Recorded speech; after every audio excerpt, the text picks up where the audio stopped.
ও মানুষ, তুমি অপরাধ করতে করতে, একেবারে গুনাহ করতে করতে তোমার কলবটা এমন কালো হয়ে গেছে, আর তুমি ভাবতেছো তোমার মতো গুনাহগার আসমানের নিচে জমিনের উপরে আর কেহ নাই। আমি যে গুনাহ করেছি, আল্লাহ বোধহয় আমার এই অন্যায় আল্লাহ পাক মাফ করবেন না।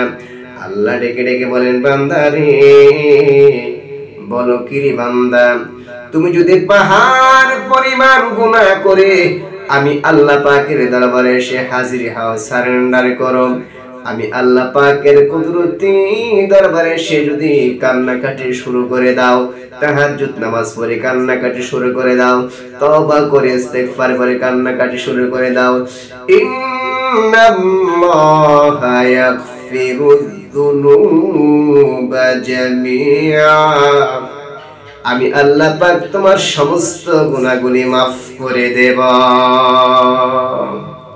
কেন মাফ করবেন না? ইন্নাল্লাহা গফুরুর রহিম, নিশ্চয়ই আল্লাহ হচ্ছেন গফুরুর রহিম। আগের যুগের মানুষগুলো গভীর রজনী যখন হয়ে যেত, 11টা-12টার সময় মুরব্বীদের মুখে শোনা যেত এই কথাগুলো, গফুরুর রহিম নামে তোমার আল্লাহ, আল্লাহ আল্লাহ, রহমানুর রহিম নামে তোমার আল্লাহ, আল্লাহ আল্লাহ। এই কথাগুলি বর্তমান যুগে এগুলি নাই, এখন ডিজিটাল যুক্ত।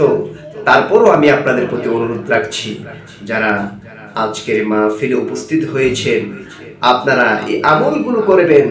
আল্লাহ পাক রব্বুল আলামিন তিনি হচ্ছেন রহমান, জীবনের সমস্ত গুনাহগুলি হাসিল করে গভীর রজনীতে সবাই ঘুমিয়ে পড়েছে, আপনার ছেলে আপনার পাশে ঘুমিয়ে রয়েছে, আপনার ছোট্ট মেয়েটা আপনার পাশে ঘুমিয়ে রয়েছে, আপনার স্ত্রী আপনার পাশেই ঘুমিয়ে রয়েছে, কিন্তু সেই মুহূর্তে আপনি যে আল্লাহর সঙ্গে একটা নেট ফিট করে রাখছেন, কান্নাকাটি করতেছেন, পৃথিবীর কেউ দেখে না, আমার আল্লাহ দেখতেছেন।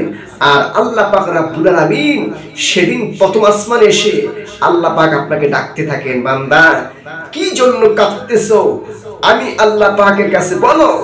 যখন আমি আপনার এবং সবাই আমরা যখন আমাদের কান্নাকাটির সুরের মধ্যে চোখ দিয়ে পানি আসে, মনের কথাগুলো যখন আল্লাহর কাছে ব্যক্ত করি, আল্লাহ পাক ডেকে বলছেন, বান্দা ঠিক আছে, আর কাঁদতে হবে না, যাও, অতীতের জীবনের সমস্ত গুনাহগুলি আমি আল্লাহ পাক মাফ করে দিলাম।